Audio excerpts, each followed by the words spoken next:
Hello friends, once again you are most welcome to this channel Manoj sir SBL English classes. Friends, आज के इस video में मैं आपको पास्ट परफेक्ट टेंस का इंटरोगेटिव सेंटेंसेस फर्स्ट टाइप का अनुवाद करना सिखाऊंगा।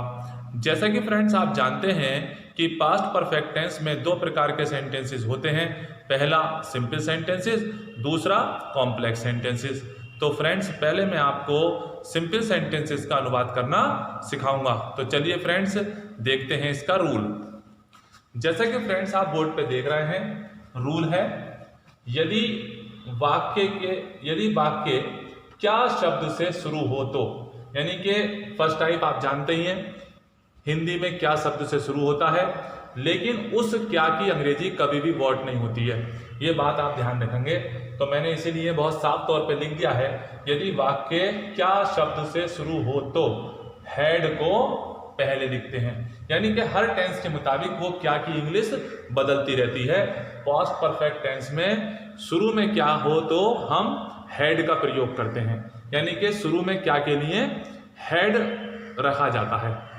तो चलिए फ्रेंड्स आप इसे इस तरह से स्ट्रक्चर के रूप में भी देख सकते हैं, यानी कि पहले हेड लिखेंगे, फिर सब्जेक्ट लिखेंगे, उसके बाद वर्ब की थर्ड फॉर्म लिखेंगे, उसका ऑब्जेक्ट लिखेंगे, अगर ऑब्जेक्ट वर्ड्स हैं तो लिख देंगे, नहीं तो ऑब्जेक्ट तक सेंटेंस पूरा हो जाएगा। तो फ्रेंड्स एग्जाम्पल से हमें सीखने का प्रयास करते हैं। तो चलिए लेता हूं मैं पहला एग्जाम्पल। देखिए फ्रेंड्स पहला एग्जाम्पल, क्या तुम यह समाचार पहले ही सुन चुके थे? तो फ्रेंड्स आप यहाँ शुरू में देखिएगा, यहाँ पर क्या है, इससे साबित होता है कि ये इंटरोगेटिव सेंटेंस फर्स्ट टाइप है।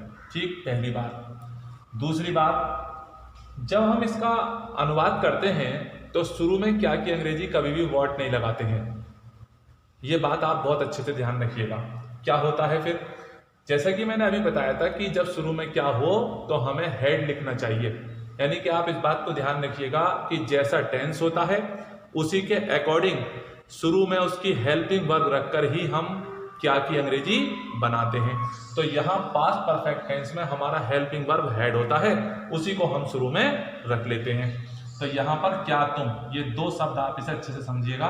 तो यहाँ पर पहले लिखेंगे हम हैड और उसके बाद लिखेंगे यू, उसके बाद पहले ही को लिखेंगे ऑलरेडी। अगर यहाँ पर आप ऑलरेडी ना लिख पाए तो लास्ट में बिफोर का प्रयोग भी कर सकते हैं। मैं अभी अथवा में करके दिखाता हूँ। हैड यू ऑलरेडी, अब सुन चुके, सुनने की होती है हर्ड। अब यह है समाचार, दिस न्यूज। बहुत आसान होता है। अब इसे इस तरह से भी कर सकते हैं हम, हैड यू तो ऐसे रहेगा। बस आपको इसे ऑलरेडी का समझना है कि अगर हम यहां ऑलरेडी ना लिखें तो पीछे से ऐसे आ जाइएगा, हर्ड दिस न्यूज। ये देखिएगा। अब यहां पर जब हमने ऑलरेडी का प्रयोग नहीं करा तो लास्ट में इस तरह से बिफोर लिखेंगे और सेंटेंस पूरा हो जाएगा। तो अब आप समझ गए friend, had you heard this news before. इस दो तरीके से हम इसका अनुवाद कर सकते हैं। अब मैं अगला एग्जाम्पल लेता हूं फ्रेंड्स। देखिए फ्रेंड्स सेंटेंस इस प्रकार है, क्या तुमने यह समाचार पहले कभी नहीं सुना था? ये नेगेटिव है, इसमें आया है पहले कभी नहीं, और इसमें पहले भी आया है। तो अब जब ये दोनों शब्द एक साथ आ जाएं तो हमें क्या करना चाहिए? तो सुने फ्रेंड्स, सबसे पहले तो हम शुरू वाला काम निपटा लेते हैं। क्या तुमने हैड यू, हैड यू। ठीक, अब सवाल ये उठता है कि अब कैसे करें। तो जब कभी नहीं आए तो कभी नहीं की इंग्लिश को हमें सब्जेक्ट के तुरंत बाद लिखनी चाहिए, नेवर। ये देखिएगा, हैड यू नेवर। अब इसमें पहले छोड़ देना चाहिए, ये लास्ट में लिखा जाएगा। तो नेवर के बाद फिर पीछे से आइए, सुना, हर्ड। अब क्या चीज सुनी है? यह है समाचार, दिस न्यूज। ठीक, अब जो बचा पहले, तो इसे हमें लास्ट में लिखना चाहिए इस तरह से, बिफोर। ये देखिएगा सेंटेंस तैयार हो गया, had you never heard this news before. ठीक है फ्रेंड्स, अब आपको समझ में आ गया कभी नहीं आए तो कैसे करना है और कभी नहीं आए तो कैसे करना है। दोनों तरीके के मैंने आपको बता दिए। अब मैं तीसरा एक और लेता हूं। देखिए फ्रेंड्स सेंटेंस इस प्रकार है, क्या तुमने आटा पहले ही चख लिया था? तो अब आप बिल्कुल सीख ही चुके हैं, अब तो कोई प्रॉब्लम होनी नहीं चाहिए, पहले ही है। चाहे ऑलरेडी का प्रयोग सब्जेक्ट के बाद कर लेना, चाहे बिफोर का प्रयोग लास्ट में कर लेना। तो पहले हम निपटाएंगे क्या तुम, हैड यू, फिर पीछे से आ जाएंगे चख लिया, या फिर हम ऑलरेडी का प्रयोग यहीं कर लेते हैं, ऑलरेडी, और चखने की क्या होती है, टेस्ट, तो हो जाएगा टेस्टेड। क्या चीज चखा है, आटा, द फ्लोर। ये देखिएगा आप इस तरीके से, had you already tested the floor. इस प्रकार से हमारा अनुवाद पूरा हो जाता है। अब फ्रेंड्स ये तो सिंपल में इस तरीके के आते हैं, अब मैं आपको बताता हूं कॉम्प्लेक्स वाले। देखिए फ्रेंड्स, कॉम्प्लेक्स सेंटेंसेस, जैसा कि आप सभी जानते हैं, कॉम्प्लेक्स सेंटेंसेस में दो कार्यों का होना पाया जाता है, यानी कि उसमें एक घटनाक्रम होता है, पहले एक काम होता है उसके बाद दूसरा काम होता है, या पहले एक काम होता है उसके बाद दूसरा काम होता है। तो इस तरीके के घटनाक्रम वाले सेंटेंस आपके कॉम्प्लेक्स सेंटेंस कहे जाते हैं। इसमें दो सेंटेंसों का अनुवाद, एक का तो किया जाता है पास्ट परफेक्ट में और दूसरे सेंटेंस का करा जाता है पास्ट इंडेफिनिट में। तो फ्रेंड्स इसलिए स्ट्रक्चर काफी लंबा हो जाता है। अब आपको मैं समझा देता हूं पहले, जैसा कि मैंने बोर्ड पे लिख रखा है रूल, यदि वाक्य पहले या पूर्व शब्द से जुड़ा हो तो हेड को पहले लिखते हैं, यानी सेंटेंस अगर पहले या पूर्व से जुड़ जाता है तो आप हेड को शुरू में लिखें। एक पहचान, और बहुत ही सरल है तरीका। स्ट्रक्चर इस प्रकार बन जाएगा, हेड सब्जेक्ट, जैसे कि अभी हमने फर्स्ट टाइप इंट्रोगेटिव अभी जैसा हमने देखा ही था ऊपर सिंपल में, तो हेड शुरू में लिखेंगे, सब्जेक्ट लिखेंगे। अगर सेंटेंस में नॉट है तो ठीक है, नहीं है तो आगे बढ़ जाएंगे। फिर वर्ब की थर्ड फॉर्म ऑब्जेक्ट, फिर सेंटेंस को बिफोर से जोड़ेंगे, फिर सेंटेंस दोबारा शुरू होगा, सब्जेक्ट लिखेंगे, वर्ब की सेकंड फॉर्म लिखेंगे, उसका ऑब्जेक्ट लिखेंगे। ये हमारा स्ट्रक्चर बनता है। तो फ्रेंड्स अब मैं एग्जाम्पल से आपको सिखाने की कोशिश करता हूं कि पहले वाले शब्द, पूर्व या पहले शब्द से अगर वाक्य जुड़ा हो तो उसका अनुवाद कैसे करना चाहिए। तो देखें फ्रेंड्स एग्जाम्पल, देखिए फ्रेंड्स पहला एग्जाम्पल, क्या सूर्य छिपने से पहले तुमने अपना कार्य समाप्त कर लिया था? तो दो सेंटेंस है, यानी कि घटनाक्रम है, दो कार्यों का पाया गया है, दो घटनाएं हुई हैं, एक तो सूर्य का छिपना और दूसरा कार्य का समाप्त होना। तो फ्रेंड्स आपको याद होगा मैंने जब इसके अफर्मेटिव सेंटेंस पढ़ाए थे तो आपको बताया था, सेंटेंस चाहे पहले से जुड़े चाहे बाद से, आपको हमेशा बाद वाला सेंटेंस पहले बनाना होता। तो ये जो क्या है जो आप शुरू में देख रहे हैं वो यही कहीं तो है।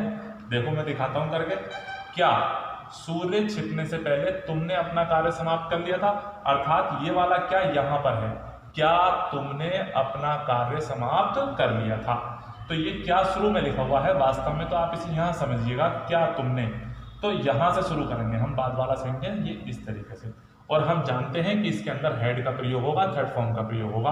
तो तुमने के हिसाब से जैसे अभी हमने बनाया है, क्या तुमने, हैड यू, ये देखिएगा, इसे छोड़ दीजिएगा पूरा ऐसे ही, ये हम बाद में बनाएंगे। ठीक, क्या तुमने समाप्त कर लिया, थर्ड फॉर्म है फिनिश्ड, फिनिश्ड, अपना कार्य योर वर्क। ठीक, had you finished your work. अब हम इसे जोड़ेंगे पहले से, बिफोर। अब बचा हमारे पास सूर्य का छिपना, तो द सन दूसरा सब्जेक्ट, ठीक, और छिपने की सेट, और तीनों फॉर्म में सेट ही है तो इसलिए सेकंड फॉर्म भी सेट ही होगी। तो सेंटेंस तैयार हो जाएगा, had you finished your work before the sun set. अब देखिएगा, आप खुद देख लें, सेंटेंस पहले से जुड़ा है, शुरू में हेड आएगा, और जब सेंटेंस बाद से जुड़ेगा तो शुरू में डिड आएगा। अब मैं आपको बाद वाला दिखाता हूं करके।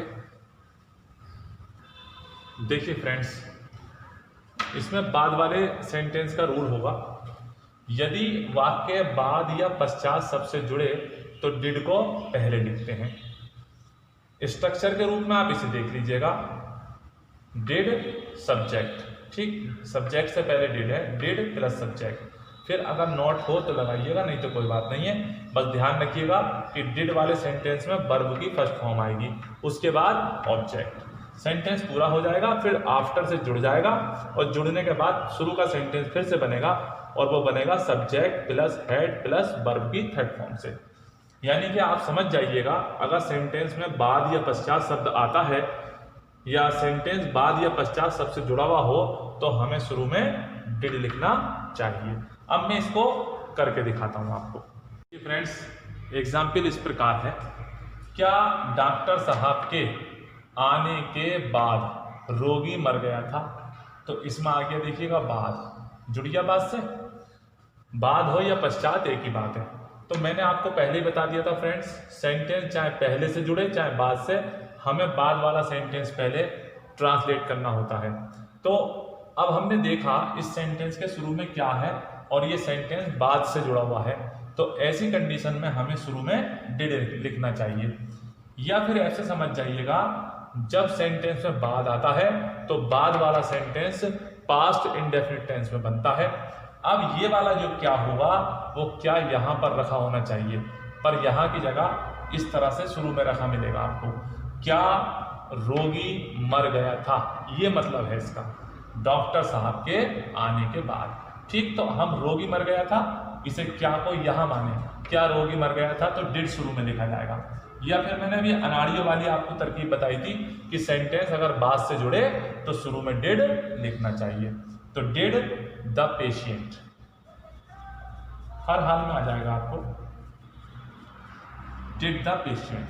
अब मर गया, मरने की डाई होती है और डिड के साथ सदैव फर्स्ट फॉर्म आती है। अब ये हो गया sentence did the patient die.